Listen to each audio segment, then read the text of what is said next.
खबर हमीरपुर से है, जहां राजेंद्र राणा ने कांग्रेस सरकार पर निशाना साधते हुए कहा कि झूठ और भ्रम की राजनीति से प्रदेश नहीं चल सकता। उन्होंने आरोप ये भी लगाया कि Sukhvinder Singh Sukhu revenue deficit grant को लेकर केंद्र पर बेवजह आरोप लगा रही हैं, जबकि 15वें वित्त आयोग ने पहले ही इसे चरणबद्ध तरीके से समाप्त करने की बात कही थी। राणा ने दावा किया कि पूर्व यूपीए सरकार में हिमाचल को 18,000 करोड़ रुपए मिले, जबकि पिछले 10 वर्षों में नरेंद्र मोदी के नेतृत्व में केंद्र ने लगभग 88,000 करोड़ रुपए की सहायता दी। उन्होंने कहा कि राज्य सरकार को दोषारोपण के बजाय वित्तीय सुधारों पर ध्यान देना चाहिए।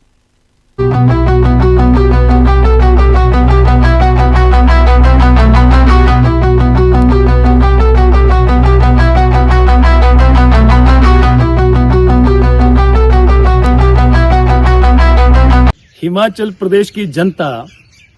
पहली बार देख रही है कि प्रदेश के मुख्यमंत्री प्रदेश की जनता के साथ की गई कमिटमेंट्स, वायदे, उनको पूरा करने की बजाय, विकास करने की बजाय, लोगों के वेलफेयर काम करने की बजाय नौटंकी ज्यादा करते हैं और सरकार को उस तरीके से चला रहे हैं जिस तरीके से इन्होंने यूनिवर्सिटी में NSCOU को चलाया था। सरकार को चलाने में और एक स्टूडेंट संगठन को चलाने में जमीन आसमान का अंतर है। और आए दिन स्टेटमेंट्स दे रहे हैं कि केंद्र सरकार ने रेवेन्यू डेफिसिट ग्रांट जो है बंद कर दी। पूरा प्रदेश जानता है कि 15वें वित्त आयोग में केंद्र सरकार ने सचेत कर दिया था उन सभी राज्यों को जिनको डेफिसिट ग्रांट जो दी जा रही थी, और 17 राज्यों की रेवेन्यू डेफिसिट ग्रांट बंद हुई और जिसमें 11 राज्य जो है वो भारतीय जनता पार्टी की रूलिंग स्टेट्स हैं और सिंपैथी गेन करने का प्रयास कर रहे हैं और किस तरीके से झूठ परोसते हैं। और कल ये भी पहली बार इतिहास में हुआ हिमाचल प्रदेश के कि महामहिम राज्यपाल ने जब राज्यपाल अभिभाषण को पढ़ना शुरू किया और उन्होंने देखा कि इसमें झूठ परोसने की कोशिश हुई और संवैधानिक संस्थाओं के खिलाफ बात हुई है, तो उन्होंने उस बात को पढ़ने से मना कर दिया। मुझे लगता है कि सरकार को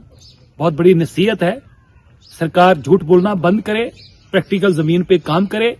और रेवेन्यू डेफिसिट ग्रांट जो है वित्तीय घाटा को पूरा करने के लिए जो दी जाती है, अब सरकारों को चाहिए कि वो सेल्फ डिपेंडेंट हो, अपने रिसोर्सेज डेवलप करे और प्रदेश को कैसे चलाना है वो सरकार देखे। केंद्र सरकार ने अलग अलग हेड्स में प्रदेश को 2 लाख करोड़ रुपया पिछले समय में दिया है। और अगर केंद्र सरकार में जब यूपीए की सरकार थी, डॉक्टर मनमोहन की सरकार थी, तो 2004 से लेकर 14 तक 18,000 करोड़ रुपया हिमाचल प्रदेश को 10 वर्षों में रेवेन्यू डेफिसिट ग्रांट के रूप में आया, जबकि पिछले 10 सालों में हिमाचल प्रदेश को जो है वो 88,000 करोड़ रुपया मिला है। केंद्र सरकार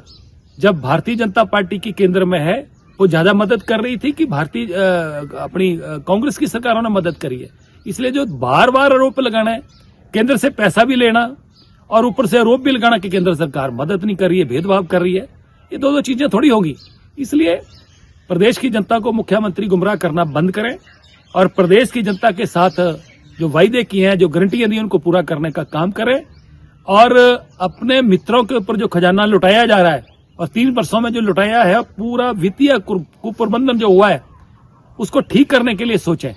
इसलिए आज प्रदेश का पूरी तरह सत्यानाश हो चुका है और प्रदेश की जो आर्थिक स्थिति है वो पूरी तरह, जिसको कहते हैं कि आर्थिक जो कुप्रबंधन के कारण जो है आज पूरा हिमाचल प्रदेश जो है वो आर्थिक इमरजेंसी के द्वार पर आकर लाकर खड़ा कर दिया है।